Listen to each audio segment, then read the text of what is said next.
What's going on, y'all? Welcome to another episode of the Pro Lover Show. Look who I got. I got the beautiful Miss Dahani Walker. Hola. Good friend of mine and wife to my good friend Demetrius Walker. I had to bring you on, Dahani. Yeah, we got these Miami vibes going on. I had to come all the way to Miami to bring you down, bring you on the Pro Lover Show. So I appreciate y'all, inviting us to, and y'all Airbnb is beautiful. Thank you. That's where we filming at. We on the deck of their Airbnb right now. And Ms. Walker made some comments a couple weeks ago on the social medias we gonna get into. She said you should act like a slut for your husband. All right, but before we get into all of that, I need you to introduce yourself to the people. Tell them about you real quick. Absolutely. Hi, guys. So I'm Diane Walker, my husband, wife of Demetrius Walker. We are real estate developers in Philadelphia and Miami, and we own several businesses. Now, our passion is to bless families, and how we do that? By establishing principles and systems that you can apply in your relationship to be power couples. I understand what it takes to become this. What happens, my husband and I started our own businesses 14 years ago. And when we started the process that's a long time. Y'all was already married? We weren't married. We've been married for 10 years, going on 11. So I love that you said that. We established our business relationship before we established a personal relationship. And that was important for the both of us. And that's when I knew we had a unique relationship. And for those of you and those couples that know they want to be power couples, they're all about business, they want to establish or create or just open up your own business, but you want to do it together as a unit. Right. Well, our Lovepreneur platform is for you, so tap in. There it is. And you touched on something that is important that I say. The Pro Lover Show is all about atypical methods.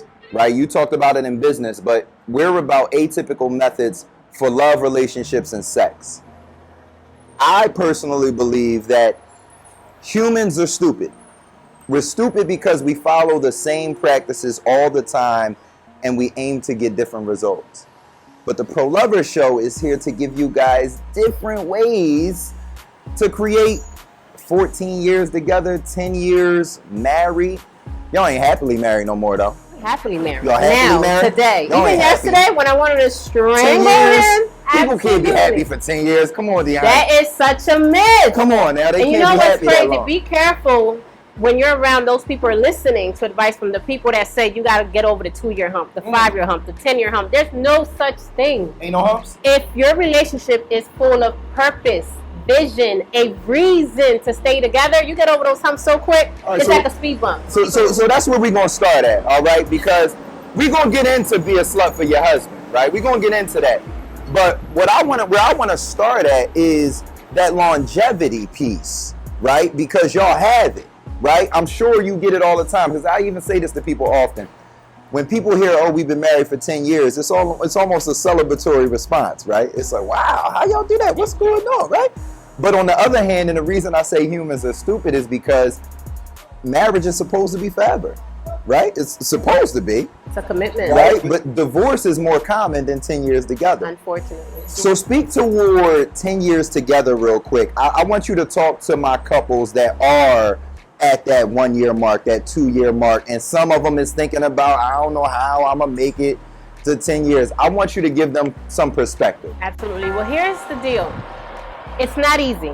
And I understand that some of you guys are unhappy and ready to walk out. What I'm telling you is sit down with your partner and find a reason, the purpose, the why. There is a reason why you guys got married. Something happened there that sparked the conversation of let's get married. Right. Let's revisit that information, that reason, and that why. And now let's set up a game plan. How do we focus on that why and profit off of that why?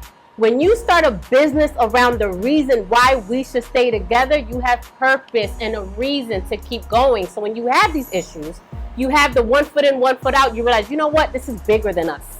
This isn't just our children. This is an empire we're trying to build for generations to come. And you give yourself the motivation, I'm sticking to it, let's do this, let's figure out a solution to the problem, let's get over it and continue moving forward. Because you may be thinking this person has issues, they're not perfect, I can't stand this and that.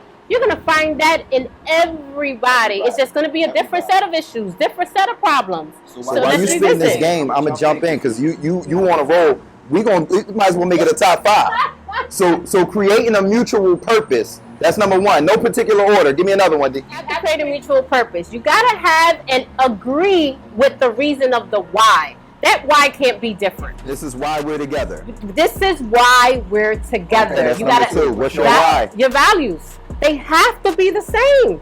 You cannot value strip clubs and I value going to church and we expect to have common grounds in that area. That's not going to work.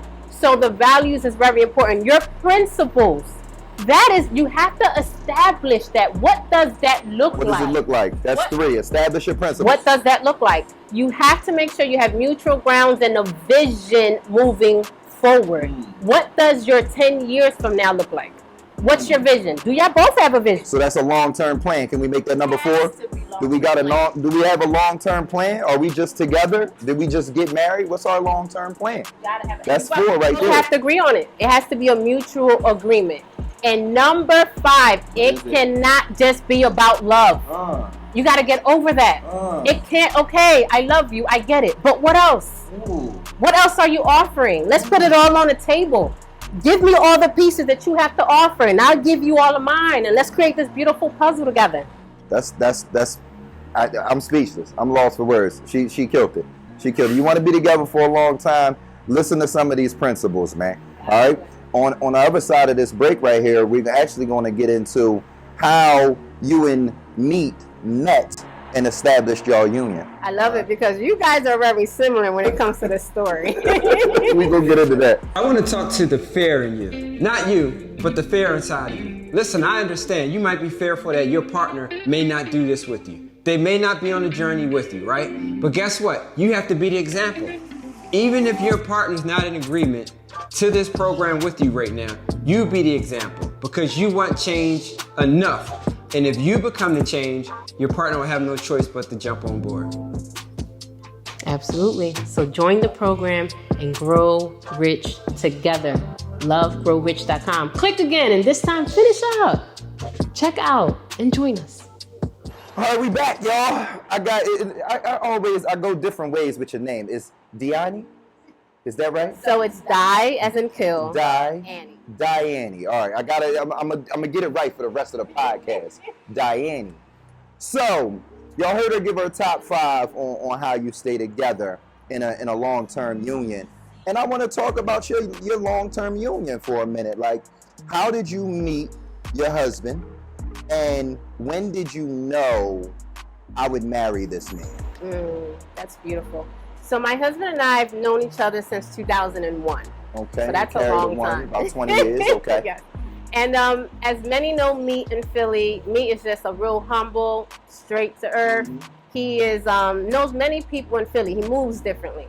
And the same thing with women. That man's list of women was pretty long, and I just wasn't that type of female. We had that conversation a long time ago. So I would call he was a hoe, and he was, and it's okay. I mean, I ain't calling you a hoe, but listen, I've been called worse. You know what I'm saying? So, and it was okay. I accepted that for who he was, and him and I were just really good friends. Every Valentine's Day, he'll get me a card. We never seriously dated around the 2001 to 2006, but we knew each other. We met up.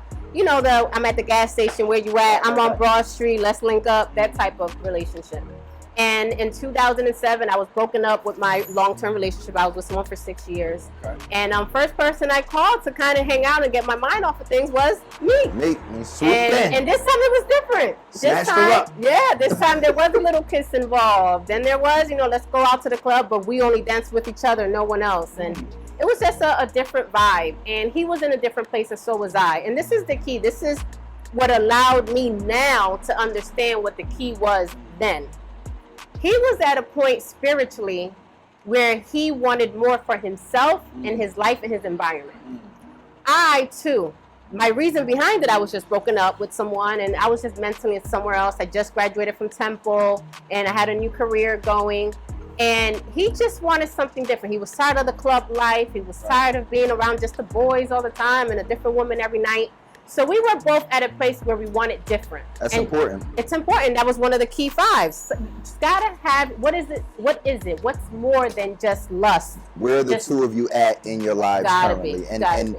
it's important you mention that because you hit the nail on the head. I was a hoe once upon a time, and I started to, because I'm more of an intellectual person, I started to see that I was getting too much from women where I wasn't willing to give what they were giving back.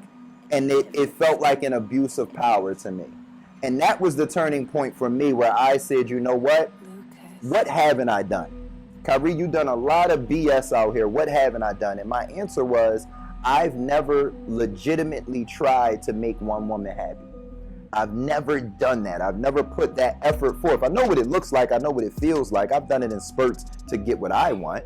But I never did it in the mindset of, let me find somebody and have intentions about them. Let me just ask you something, because I know the women would love that. And I know this isn't my interview platform, but I can thinking as a woman. I need to be questioned too. Thinking as a woman, I know they want to answer this. Why?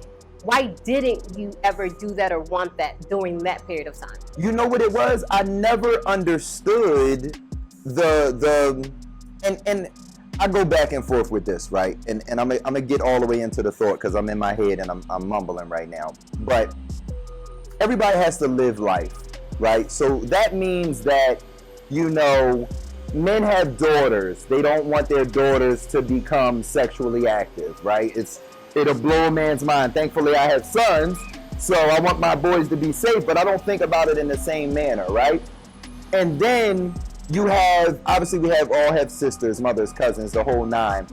When I was backsliding and in the streets and the whole nine, I was just living my life, right? I now can understand that if I didn't exist, these women would still have very similar experiences than what they had with me, right? So that's one side of it. The other side is it was me creating these experiences, right? And I'm talking about the negative experiences. And even when I talk about the negative experiences, I'm not a bad dude. I never did anything crazy, but I broke some hearts, right? I lied, I cheated, I did things that made women cry. And as I grew older, I started to really want to understand what my place in a woman's life could be. And I never, as a younger man, cared. I just was like, she'll get over it, she'll move on, whatever. But the things you spoke about with longevity, your purpose, your why, your building things together, all of those types of things as I got older, and I hate to even talk about it as older because I don't like the whole men mature and then they get somebody. I think that's, my opinion is that's false. I think it's all about education. I think now you understand the value of it. Definitely. And here's the thing. I didn't have a father coming up. I didn't have any male role models until my 30s, the way I grew up.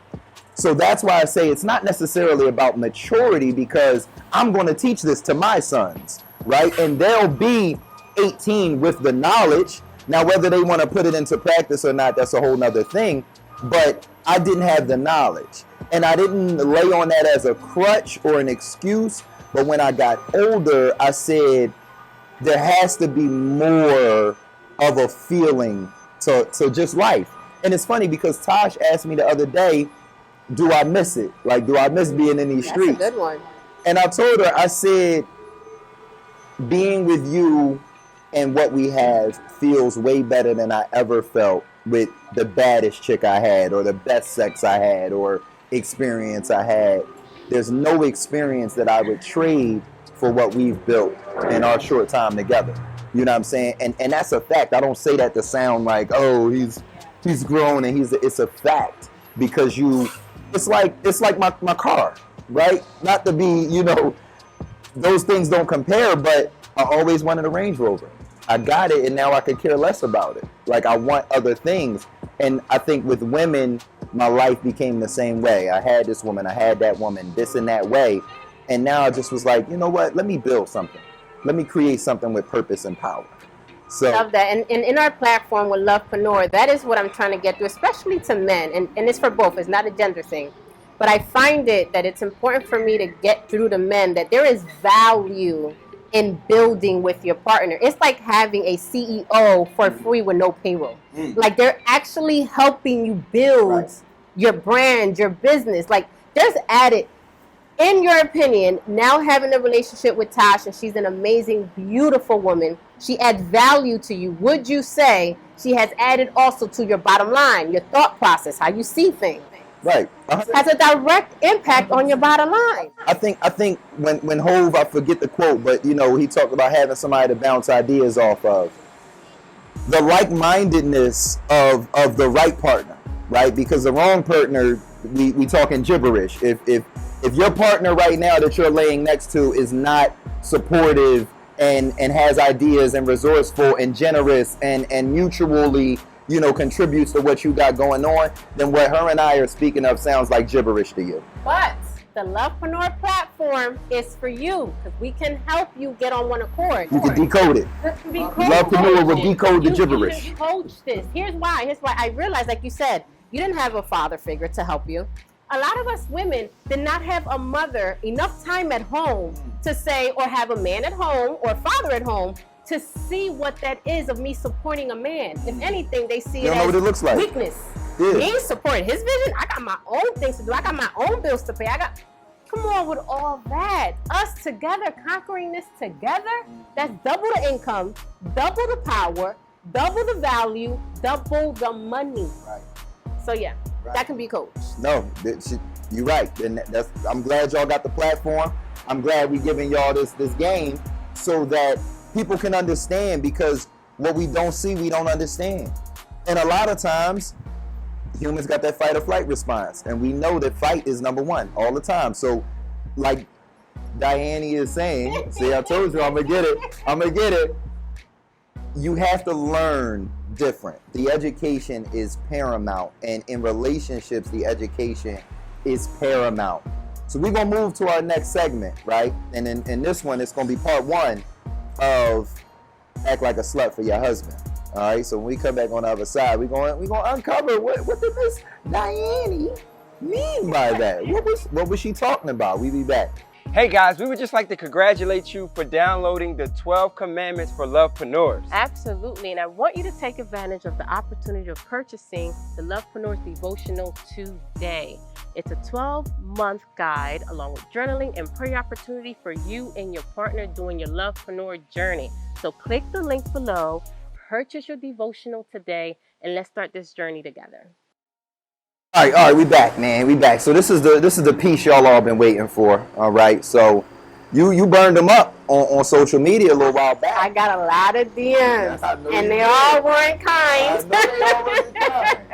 But see, me, the Pro Lover podcast is all about giving people new thought processes about their love lives and their sex lives.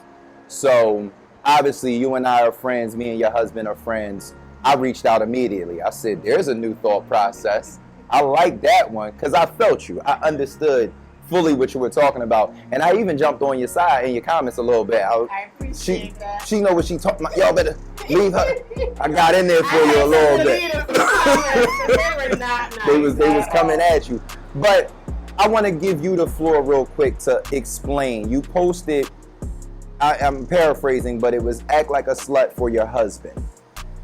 I want to know what you mean and how you can educate women, especially in whether it be long-term relationships that might not be married yet, or women that are married. And before you go in, I'm going to say this, barbershop talk.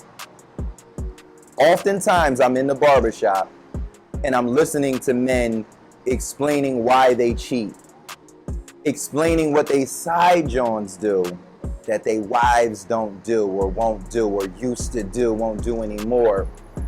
So I felt you when you posted this, because I've long been saying the main John gotta act like a side John in the bedroom. because that's why men stray. But I'm talking too much. You posted it, so No, you're doing You good. posted it. You're doing good because the women need to understand the men's point of view with this. Yes. So that was an amazing thought process on that. Here's the deal. My husband and I have been married going on 11 years. We've been together 14. Not one time ever, and I thank God for this and the God that's in my husband, have I had a cheating issue with my husband. Not a text, not a why she looking at you like that. The Lord knows, and can't nobody be on his DM. Just haven't had that situation. Not from me, for him, or vice versa. I say this to say that if I'm trying to build a solid foundation with my husband in our relationship and in business, I gotta have all departments covered. You cannot have a solid business and your departments are out of whack. You missing some employees and some staff. This is not gonna work out. Well, the same thing in your relationship. I have to be his slut. I have to be his mistress. I have to be his side John. I have to be his baby mama. I have to be his wife. I have to be his church wife. They not ready for all this. I have to be all those positions. They You gotta ready for all play it. this. You got to play it. Whatever is most important to him, I got to play that role, period. And vice versa. So when I say be a slut for your husband, please do not mistake be a slut for your man. No. I'm talking about your husband. The one who hath committed The to man thee. that has committed. The man that said, I will do whatever it takes. And you, vice versa, you say yes, and I will do whatever it takes. And listen, I'm gonna jump in real quick and I'm gonna let you keep going because this is amazing. But what I want to say to y'all is look in the mirror, because when she's saying this, I know it's some of y'all that's like, oh, that's too much. I'm not doing that. And that too much attitude is why he tiptoeing to go get the rest of his plate. So go ahead. At the end of the day, your man, your husband has a certain communication style that he needs from you, and vice versa. Oh, I'm gonna get into the vice versa, ladies. I promise you, I'm not leaving you out of this. There is a certain communication style. What is your love language, your communication style? What is it that you must have that Tasha explains to you how she feels? And not her way, in your way. What do you like to receive? This is a good one because we've talked about this on our show, Oh That's Love, before. And Tosh actually introduced me to love languages. So I learned that mine is acts of service and physical touch. Those are mine. They like, I think I was like 1% off of each of those. But what we ended up learning that was important, and you kind of laid it out that way, is you have to understand your partner's love language and your partner has to understand yours, so that, because I think what happens is people confuse them with kind of giving people what you love, and it couldn't be more wrong. You have to figure out what your partner loves, and here's how plain I can put it, right? If I like apples and Tosh loves oranges, I can't give her apples and just keep trying to explain to her how marvelous apples are. It's just not her thing. And then get mad at her because she's ungrateful. Exactly. Right. But she don't want apples. I have to, as her man, to Diane's point, I'm still on? I'm getting it right still? Okay, cool. I should be finding her all of the new exotic orange flavors I can find in the whole entire world if I want to please this woman. Once I learn that she loves oranges, and this is, I'm metaphorically speaking about love languages, but once I unlock her love language, I need to exploit it, right? Especially if you're gonna last 10 years, 20 years, if you're gonna last this long. You have to figure it out and then exploit it, not just tiptoe on it, all right? You got an A-town stomp on that love language. You absolutely do. And that's the point of being a slut. So whatever slut means to my husband, I have to play that role. And I gotta play it to the fullest. And if there's certain things he likes, if he likes to get whipping, which he doesn't, he's probably gonna kill me for that one. But if he did, I gotta buy myself a whip and do what I gotta do for him in the bed. That is my due diligence, my responsibility, be available to him. And his love language is touch. He likes to know that I am available for him whenever that need may be, morning, noon, night, in between meetings, conferences. We driving somewhere, it gotta get done, it gotta get done. That's exactly how he knows that I am expressing my love to him. Now, here's the deal to the women. Hold on, we're going to say the women for part 2. So keep talking about the man. Well, the man... We can go to the women on part 2. I'm going to make y'all wait for that. All right, well, here's the deal, though. You can't expect that unless you're giving it back. Facts. You cannot expect your woman to be a slut for you if you don't know how to give her the love language that she requires. That's much is true. And what I'll say to people is this. people exist outside of you. I think it's very important to understand that your lover, your person exists outside of you, especially if you're someone who is just meeting in your 30s or even your 40s. This person has an idea of what relationships, romance, sex is to them already. And I think what's very, very important is, like you said, you have the lovepreneur where it can be programmed. It can be, we can teach you how to uncover what your partner needs and desires and how to feed them that thing. But you have to be open to who they were before you coexisted, because they already existed before you. So those things that they're interested in, you can't fake, right? Those things, especially sexually. That's one of the reasons why people step out, because people fake their sexualities. I'm into XYZ. Oh yeah, I'm into it too. And time goes by and you ain't really into whatever I was into before you came along. Those things you really have to hone in on that and say, you brought up whipping, so I'm gonna stay on whippings. Do I wanna whip this dude in the bed, or does that turn me off? Because one day you're gonna say no if it turns you off, and guess what? He gonna go find a way to get what he was getting before y'all coexist. And what happens, division happens, and then divorce happens. Facts. Right? So you don't want to go that route. And what's important there, and I love that you said that, and we're going back to the top 5 that we talked about values. This is where values come in. Because if in that love language that he so happens to need all the time doesn't fit in within your values, then it's not going to be a match. Don't fake it. Don't fake it. And it's totally okay. Here's the thing, right? It's totally okay. This is another reason I gotta harp on alternative methods in relationships and sex. Male, woman, whoever you're interested in, whatever it is, it's totally okay to say, we could do that for a little while, right? But that's probably not going to work long term for me. So let's create parameters of the relationship we will have. Everybody ain't got to be your husband or wife.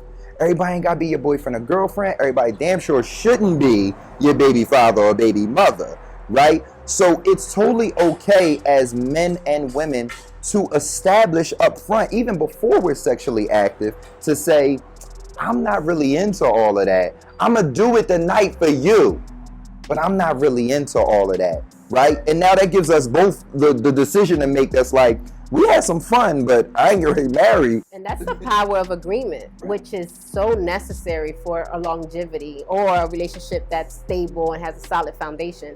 If you have power of agreement there and you guys both agree to that, okay, fine. It's not all the time, but maybe sometimes. Even get specific. How about once every quarter? Is that okay? Right. And that's okay. It's totally okay. And not even that it's okay, especially in a marriage, you should be having those conversations, because we all are taken aback by the things we don't know and don't understand. But grown people with intellect, we can understand if we have a schedule or something that we agreed to, even if it's begrudgingly. We know the 13th of the month coming up, I got to find the whip, right? That's so I know what he gonna want, whatever's going on. Let me add a mask. You know what I'm saying? Let me throw it in for his love language or her love language.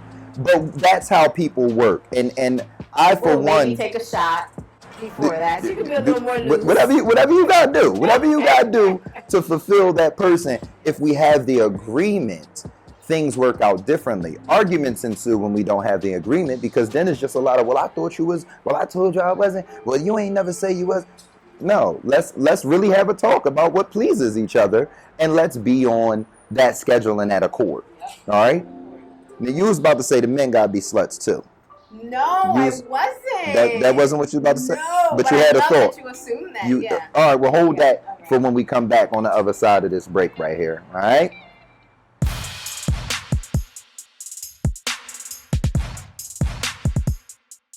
All right, so we back. I thought you was about to say that the men need to be sluts for their husband. Whatever you into. That may be the case. They need to be sluts for their wives as well. But you had a different direction. So talk to me. Yeah, I love that. Don't get me wrong. If your lady wants you to be the slut, then that's what you got to do. Okay, so yes.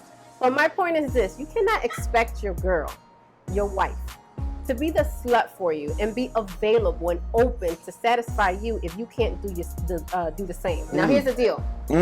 She can't be stressing about her bills. Don't know when the next meal is going to be for her kids. Don't know what tomorrow's going to bring with a bill collector, but yet you want her to be the slut for you. Her peace of mind isn't there. Emotionally, she's not attached to all that. Why? Because she's stressing. So if you can't be the provider or making sure that you guys are established or provide a solid ground, a solid system, a solid foundation to give her the openness, the ability, the stressless mentality, I will be your slut and I can't wait to do that because you please me in so many other ways. You might as well drop that conversation. You're not going to win that battle. And listen, I want to stay on sex, but you hit on something that has to be talked about, right? Because a lot of women, especially in social media days, you see a lot of the, I'm not doing all this for a man and I'm going half on the bills on this and this and that, right? So I have a unique take, and I just want to break from what we're talking about because I want to hear your take. So my take is this, right? I'm not paying all the bills in my relationship. And it's not because I don't got money or I don't make money or I'm a brokey and I need help or I want a roommate. But I don't believe that a man who pays all the bills has an invested partner in the relationship as a whole, right? That's how I personally believe. So you are married and you and your husband make money together, right? And I ain't in y'all finances, but I would imagine that y'all finances are also married. So the who pays the bills doesn't really exist. I'm a fan of that because what that creates is, like you said, y'all have a why and y'all have a purpose and y'all have things that y'all built together. Y'all have businesses that y'all built together. Y'all have kids together. So it makes sense for the financial gain in you guys' relationship to happen together. So I'd be interested to hear your take on a young single popping young lady who eventually wants to be married one day, but has that he ain't getting none of this ass if he ain't paying all of their bills mentality. What would you, how would you address said young lady? See, as a lovepreneur and with our platform, we're exactly the total opposite of that. My husband and I help, like when we literally started dating, I invested in his business. He said, you really want to be part of the car business? You know, Demetrius was with the car business. He was selling cars and he was also, he has a body shop, auto body shop, still to this day. And I said, I want to be an entrepreneur though. I'm working this 9 to 5. This is whack. Like, you bring home more money to me at the end of the week. I'm busting my butt for somebody else. I don't like this. Like, I want in. He was like, you want in? He was like, put your money where your mouth is. Somebody wanted to like buy a whole bunch of cars and we'll fix it and then we'll create income. He will flip cars, in other words. And I'm like, shoot, here go $5,000, $10,000. Let's do it. First it was 5, then it was a 10. Figure it out. And I literally went across the street to the bank, took out the money and gave it to him. The rest was history. Why and what I'm talking about is that I invested in his vision. And at the end of the day, any man that has power, any man that does his own thing, he does not want a woman unless he just wants a trophy wife, which is not what we're talking about. We're talking about the woman that does her thing. She's established. She has her own values. He's going to want to know what you got to bring to this table right here. What are you bringing in? And what value do you add? Me and me talk a lot. And that move, I heard about that move as a game changer in how he viewed you. I'm sure you've heard it 10 times over. But it's important you say that, and it's important that I reiterate that. Just he and I were talking, and I knew about this, and he said like that opened my eyes. That was a first timer for me. That was a woman who wasn't like this, gimme. She was like, well, I want in. Let me help build, right? And that for a man that once again existed outside of you and was going to be great with or without you, he said, oh, my greatness just went up tenfold like this because I got this. So the mentality piece of these young women who are like, oh, if you don't got, I always reiterate or respond to that by, but what do you have? And I posted it under one of the comments before. I said, when did kings start dealing with peasants? Right? I need a queen. I don't need the person that is going to cost me. I need the person that's going to replenish and grow what we have going on. So I just wanted to hear your take on it. I did a whole podcast on that before. But back to these men being sluts, right? If I'm let me give you a little question, right? Let's just say I need it a lot, right? I need sex a lot, and I have a higher sex drive than, let's say, my wife does. Like, we've been married, and I'm back to barbershop talk, because this is where it goes, right? Most dudes, they'll be in their, let's call them 35 to 50, range. And that's where I see a lot of cheating start to happen.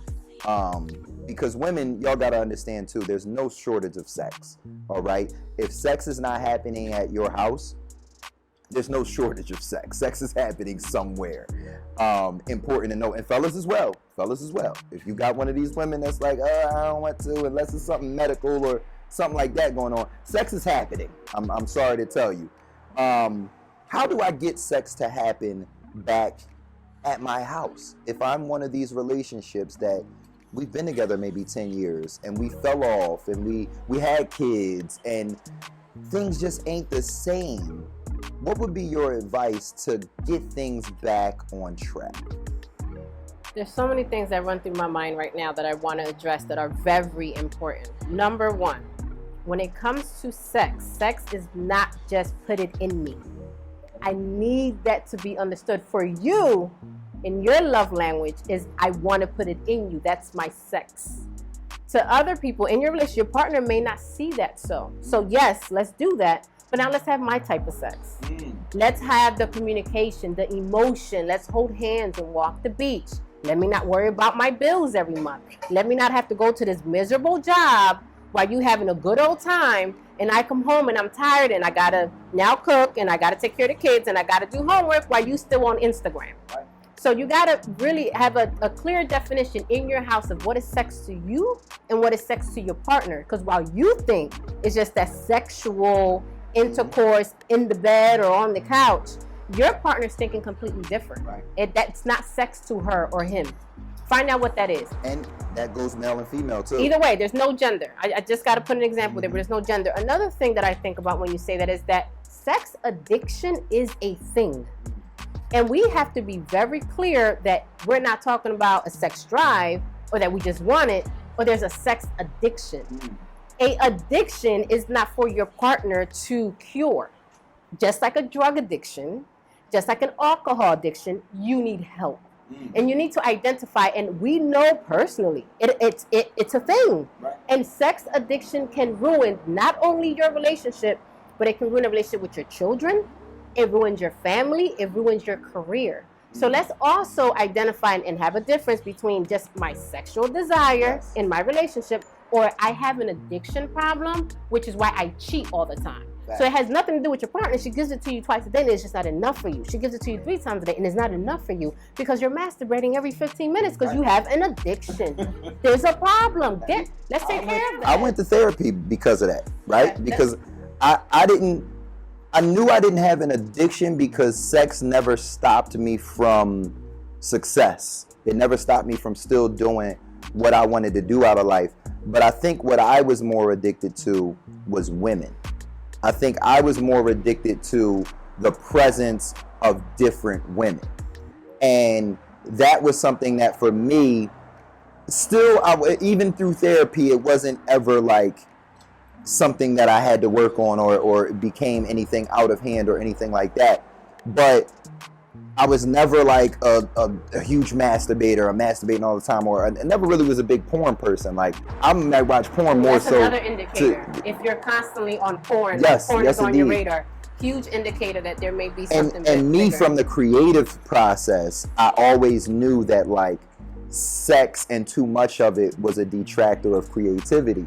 Because the gem I'll give really quick is that men are supposed to get sex through their ambition, their ability, their goals, their craftsmanship, those sorts of things. So if you really think about sex is supposed to be a woman's favor, I should say. It's supposed to come to a man because a man can do something for that woman.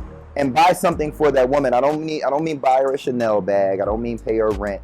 I mean women are attracted to, wow, he makes coats. I won't be cold in the wintertime. Oh, he's great with his hands. He can build a home. Wow, he's artistic, or he makes music, or something. Women are literally attracted and turned on by a man who can do something out in this world that makes or could make her living better. And that's a primitive thought process. It's hard to attach ourselves to today because there's so many ways to get a dollar and do what you need to do. But primitively speaking, women were attracted to the man who could provide and create something for her home base.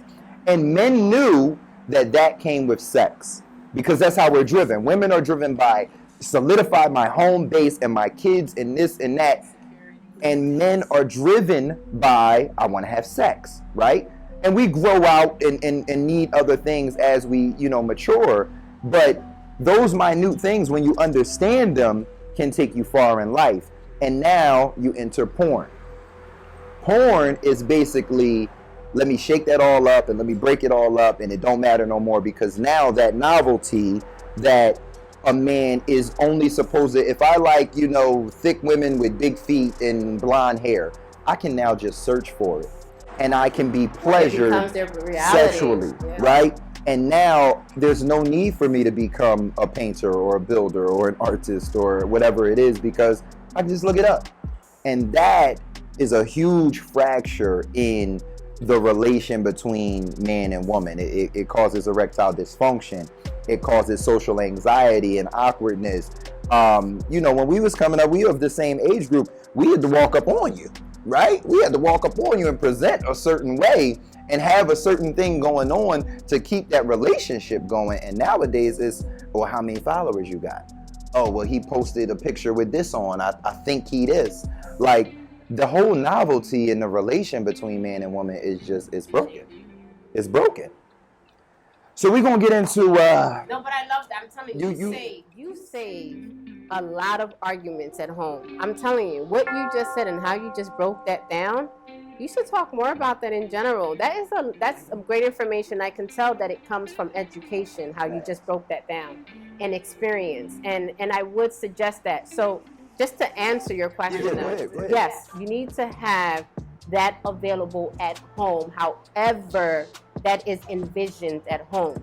I just want to make sure that there's a thin line between always wanting it and then creating a disability, creating a wall, creating a addiction there that no one can break that down. No one can please you at the end of the day. So just finding out what the difference is. Facts. All right, I got just one more topic for you on the other side of this break right here. We're going to find out one of the craziest situations you and your husband have ever been in. And I'm going to leave it open. I ain't going to force you into a sexual corner or a parenting corner or whatever. You think about that on the next side, whatever you want to share. Something that really just built y'all chemistry, y'all relationship, y'all longevity. All right? That's what we're going to go to when we come back. Listen to that sound. It's a sound of freedom. I remember years ago when we first got started. Yep. It was tough. Yep. We had so many barriers we had to break. We had so many walls we had to bring down, not only in our relationship, but in our business as well. And what we realized is when you're able to link up with the right people, when you're able to get some mentorship in your life, in your business, and in your relationship, things begin to change. We understand that information changes situations. And it's not until you invest the right information into your situation that change will happen. Absolutely. I mean, we started our business in 2008. It was the worst economic time in history, and we're reliving this today. And I remember that we had to change our practices in 2008. And this is your year. 2020, you must change the way you are handling your relationship and doing business in this world. Get around other like-minded couples. Join our Lovepreneurs Grow Rich membership so that you can learn the new ways how to grow rich together. Freedom. Love it. Besito. All right, so we back, and I need to know from Miss Diane. I think I'm still right with the name. Good, good. I told you I was going to knock it out the park. The rest of the interview, I probably when this over, I'm gonna be calling her something crazy. But crazy situations. Whatever you want to do. So y'all know I usually make people talk sex, but this is my guy's wife. All right, so I'm gonna be respectful. But if she want to go there, that's on her. That's their relationship. They got to work that out after the podcast airs. But something just that. So what I call it on the podcast is I call it sounds like a lie, but it's true. That's the name of the segment. So think about something that people would not believe y'all went through or y'all did, but it's 100% true story. I love it. So this is true. I told you that my husband was a hoe. Right? I also told you that if I'm going to enter in this relationship and it was going to be successful, I need it to be different. What did I bring to the table? So, very true. We fast from our sexual desires for 22 months before we got married. Wow. We didn't start that way. We started off wrong. We started doing our thing and we realized, it's the best I ever had. And we were rolling. Our sexual chemistry was amazing.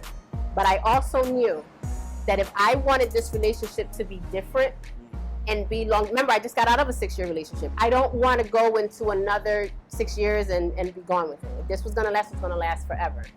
And we started going to church. And I started hearing what the pastor was saying. And this is biblical. And if we disconnect and thyself and completely disconnect for these desires that sexually continue to arouse us and it stops us from being creative, from being more accomplished, if we fast from it, what would happen?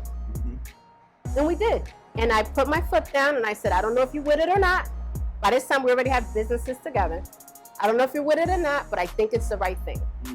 I would like for us to fast off of any kind of sexual intercourse, nothing. No going down, no head, none of that. No long-term French kiss when we see each other, pecking them out, that's it. Wow. And we started off 1 month, it went to 3 months, it went to a whole year.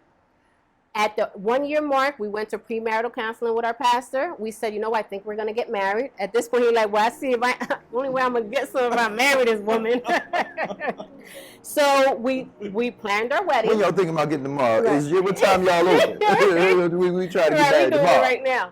And that October in 2010, we got married, and that was the first time in 22 months we did it that evening. And it hurt like I was a virgin again. I didn't get to enjoy it that night. It was painful, but it was completely worth it. Tears came down both of our eyes, and it wasn't because of the pain. At the time, he didn't know I was in pain. It was because we actually did it, and we did it by the grace of God, and we did it because we wanted God to bless our relationship. So we knew if I did it your way, God, by biblical, what you're saying, if I do it your way, I know you will bless this union.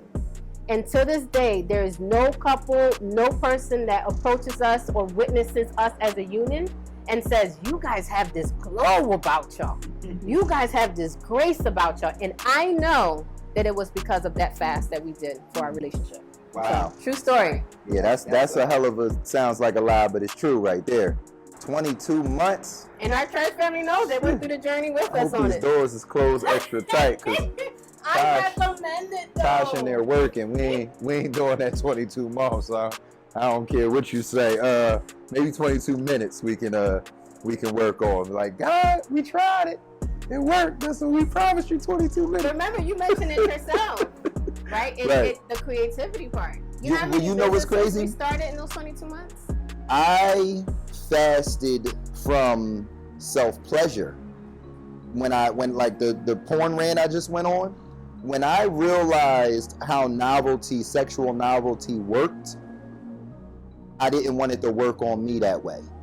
You understand what I'm saying? When I found that out, because it was just from through research, and I said, wow, I said, this makes all of the sense in the world. And me being a creator, I said, damn, so basically I'm reading and on multiple sources, videos and the whole thing, that my creativity could be enhanced if I just practice novelty the right way, meaning earn a woman's favor for sexual pleasure.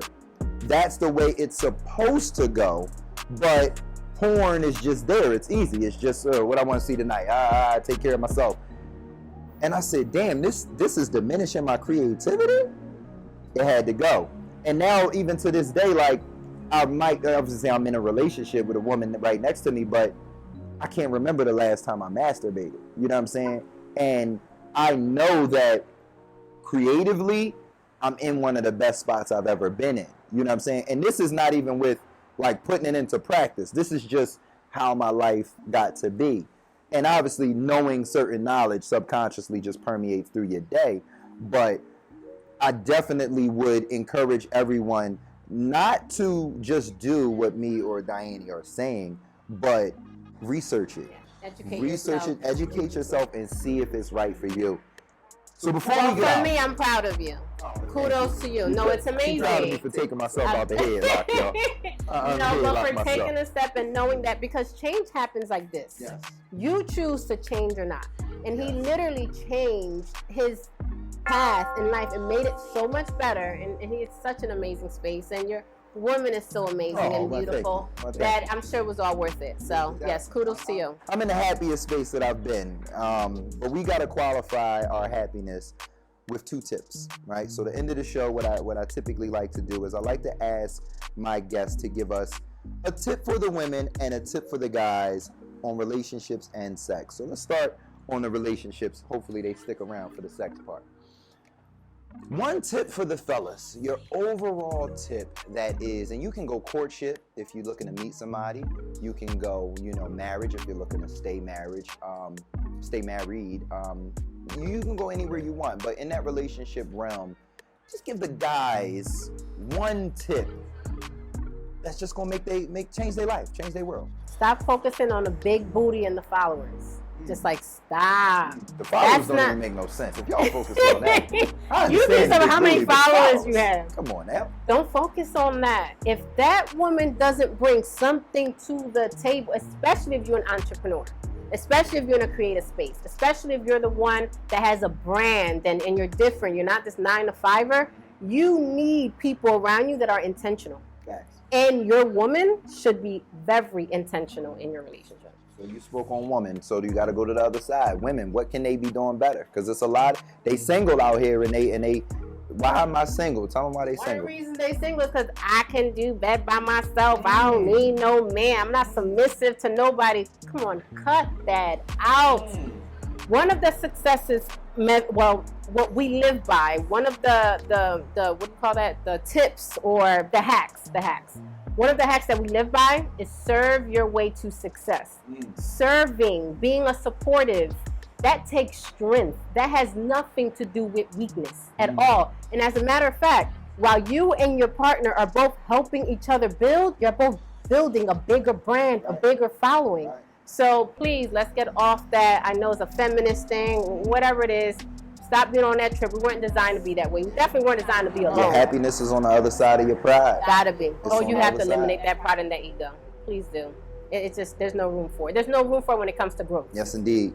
So I have to offer my tips as well. So for the fellas, what I'm going to say is you have to become a selfless leader if you aim to create and build a long-term union. And what I mean by that is Natasha comes before anything that I do for myself. Selfishness is obviously the opposite of selflessness. So when you're selfish, you're thinking about you and you're thinking about your gain and your benefit and how you can produce or maintain or whatever it may be. When you're selfless, it's the act of putting someone before you. If you're a parent and a good parent, that's easy to tap into selflessness. Typically, a good parent puts their child before them in all things. I've learned to do that in my relationship with Natasha, to make sure she's good first with whatever she needs, even if it costs me anything, if it costs me time, if it costs me money, if it costs me, moving an appointment around, whatever it is. Even before your work? Even before my work, in the sense that I'll prepare her for my work, right? So for an example, I just wrapped a film last week that had me working in a way that Natasha never saw me work, because we met right before the pandemic and then built our relationship through the pandemic. So the world's just opening up in a way that I can really get back to what I was doing. So she's seen me like get up early for a workout or some appointment I had or whatever. But when you're on a film schedule, I'm up at 5, I'm up at 6. I'm the last one going to sleep. Once the set is done at 1, 2 a.m., I still got to come home and log the footage. She never saw me work like a robot like that. But for my thing, for my passion and my craft, it's going to get done. Necessary. Period. But to your point, the question that you asked, I set her up for that. Babe, you ain't going to have me for a week. I'm going to be doing XYZ. You're going to need to find your way to food because I cook for Natasha, or I make sure she eats in some way, shape, or form.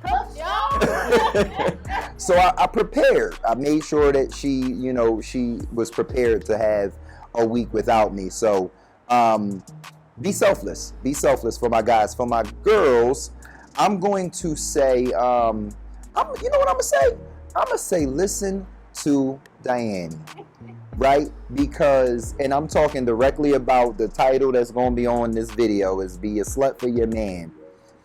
If he is doing his part in the relationship, you got to take care of him sexually the way that he wants to be.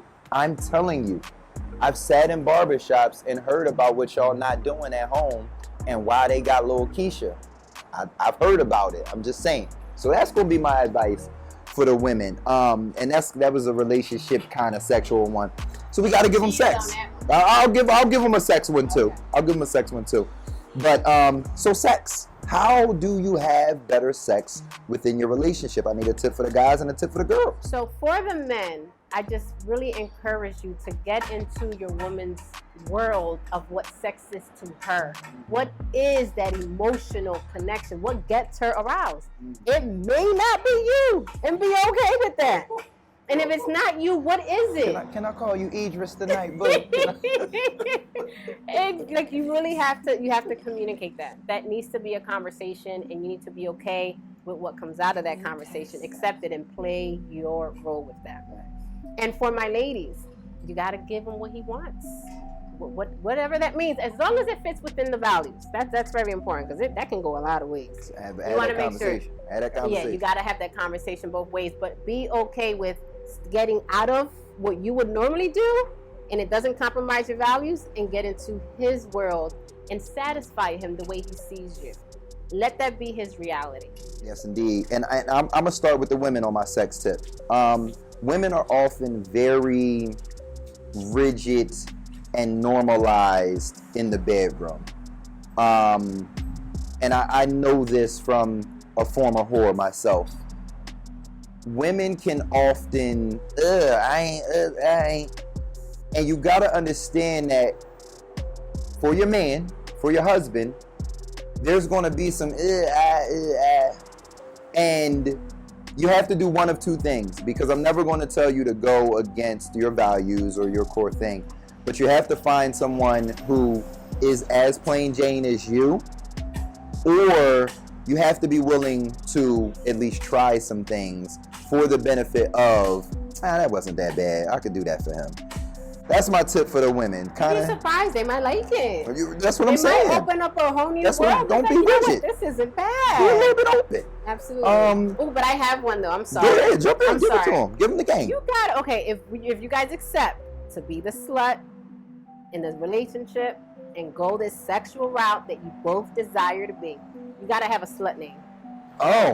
So I want you to come up with a slut name for Taj. I need a slut name for Taj. Oh, you gonna tell the people your slut name, or that's the person? Yeah. Well, we have this thing, my husband and I. So mine's a Slutty Buddy, and we have this thing called Slutty Buddy. That's what we're talking about. So when we have couples events, I gotta know what Demetrius' slut name is. So we have these couples events where we go away on vacation with just power couples. We all get together. We go away. We talk about this stuff, and we know you're on Slutty Buddy mode. The whole time, Slutty Buddy. So what you do with your husband? And they on their second baby. Neil loves this part too. It must be working. And what it is that whatever your Slutty Buddy, which is your partner, your husband, your wife, what they desire, you're the Slutty Buddy for that night. So my name is Slutty Buddy. When he says Slutty Buddy, that means I'm on call. I'm on duty. So I want to be a Slutty Buddy. We're gonna have me and Taj to talk about our names. What is Demetrius' slutty buddy name? Rico. You know, I call him Chulo already. Some Dominican shit. It would be. It would be coming from this way. Rico, she rolled the R and everything. That's He's a gonna good one. kill me for sharing it. We were couples out the other day. He was like, "Don't be telling people your name for me." He wants to stay at home, but I don't. I want to share it with couples. Well, listen. Because I want you to know this is real in the bedroom. If you Wake want me it to up. cut this part No, out, he'll you know what I'm be fine. saying? Write me a check, you know what I'm saying? You know what I mean? You know the bank, all that. But I do want you to come up with a name for Tasha before we end the show. I will. Before we end the show, I gotta say it live on air. Yeah, she may not. You might change it tonight. But what would be her name? Now that you think about it, when you want her to be on slut mode for you, what is her name? You know what? I always just be like jokingly calling her Keisha or Big Booty Keisha. And you did mention Keisha a few times during this interview. That's like just my go-to. I think she's gonna be Keisha. I'm gonna bring Keisha out. You know what I'm saying? Like it's real close to Tasha. It's Keisha Tasha. So what you do? You call and say, "Babe, I'm gonna need Keisha tonight, and I need to wear that red gown." Let's go. Done. There it is. There it is. Got myself a Keisha. There we go. Man, this has been great, man. This has been wonderful. I think we gave the people more than enough atypical responses to how you might be dealing in your relationship currently. That's what the Pro Lover podcast is for, man. You know what I'm saying? The people, they probably know me. They might know you, but tell them where they can get your merch. Tell them where they can get your Lovepreneur stuff. Where they can find you next, whatever's going on before we get out of here. I'm at Diane everywhere, and I'm hoping Kyrie will spell my name right. I got you. That's the easy part. I can look on Instagram. It's saying it. That's hard. So at Diane everywhere, we have a podcast for you, and the website. Visit lovegrowrich.com to find out how you and your partner can grow rich together. There it is. There it is. I ain't got no more to say except, man, it's the Pro Lover. Remember, I'm not a pro because I always got it right. I'm a pro because I always got it wrong. Until now.